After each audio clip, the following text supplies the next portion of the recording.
Salut, je m'appelle Valentina, je suis un doctorant dans le cadre du programme du doctorat Mind, Gender and Languages. Et aujourd'hui, je vous aider à explorer ensemble les lignes directrices pour faire la candidature pour le doctorat Mind, Gender and Languages. Ces lignes directrices sont également utiles pour l'application à tous les programmes de doctorat de notre université. Il s'agit d'un doctorat interdisciplinaire qui va comprendre 3 domaines de recherche différents. Mind, les études psychologiques et des sciences de l'éducation, les études du genre et les études linguistiques. Commençons. Quelles sont les exigences d'admission? Pour être admis au processus de sélection, vous aurez besoin de l'un des éléments suivants.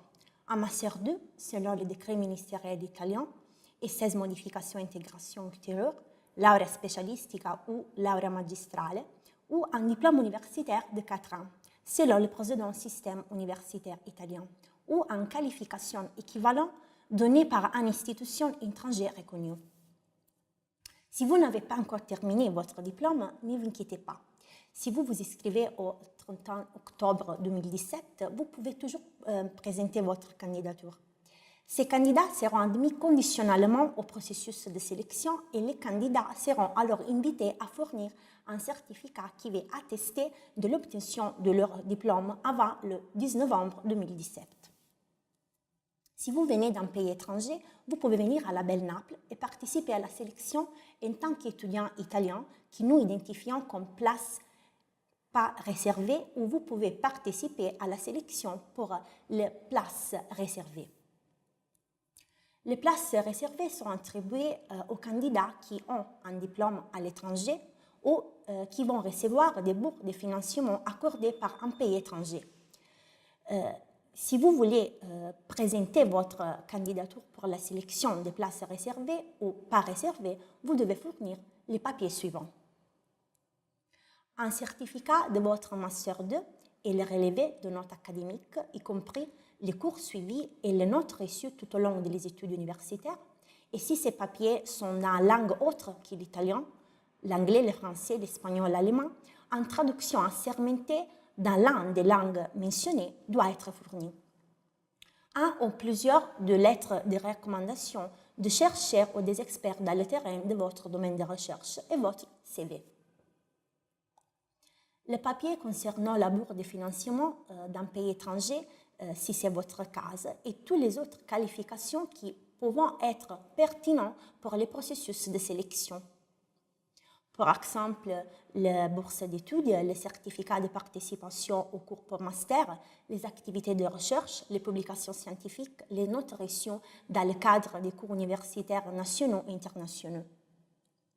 Mais méfiez-vous, si vous détenez un diplôme dans une institution étrangère, vous devez joindre à la demande de participation un papier qui va attester l'équivalence des qualifications et les traductions doivent être assermentées. Autrement, vous serez exclu de la sélection. Parlons maintenant du processus de sélection. Le processus de sélection se compose de plusieurs étapes et il est différent selon le chemin que vous décidez de suivre pour les places réservées ou pas réservées. Le but du processus de sélection, c'est d'évaluer les candidats par rapport aux autres et d'évaluer leurs connaissances et leur aptitude à la recherche scientifique. Si vous décidez de participer pour les places qui ne sont pas réservées, le processus de sélection sera basé sur l'évaluation des qualifications plus un examen écrit et un examen oral. Le conseil d'examen pourrait attribuer un total de 100 points comme suit. Un maximum de 10 points pour les qualifications académiques, un maximum de 30 points pour l'examen écrit et un maximum de 60 points pour l'examen oral. Les qualifications admissibles sont les suivantes. La carrière académique, le diplôme final et toutes les autres qualifications, ce qui peut fournir un maximum de 6 points. Les publications scientifiques et les autres qualifications qui peuvent fournir un maximum de 4 points. Par exemple, un point peut être attribué à des lettres de recommandation par des chercheurs et des experts sur le terrain ou des autres qualifications pertinentes telles que des prix, des bourses de financement. Pour être admis à l'examen écrit, le candidat doit obtenir au moins 4 sur 10 points dans l'évaluation des qualifications. L'examen écrit consistera à rédiger un projet de recherche sur un sujet choisi parmi ceux qui le conseil d'examinateur il va proposer. Pour être admis à l'examen oral, le candidat doit passer l'examen écrit avec un moins de 18 points sur 30. L'examen oral consisterait à discuter avec le membre du conseil d'examen d'un projet de recherche ou des sujets liés à votre domaine de recherche que les conseils d'examen vous proposent. Pour passer l'examen oral, le candidat doit avoir au moins 36 points sur 60. Le résultat final sera la somme des points que le candidat a obtenus lors de l'évaluation des qualifications de l'examen écrit et de l'examen oral. Si vous décidez de participer pour les places réservées, le processus de sélection sera basé sur l'évaluation des qualifications et l'examen oral. Le conseil d'examen peut attribuer un total de 100 points comme suit. Un maximum de 40 points pour l'évaluation des qualifications et un maximum de 60 points pour l'examen oral. Les qualifications jugées valables pour les demandes pour les places réservées sont les suivants.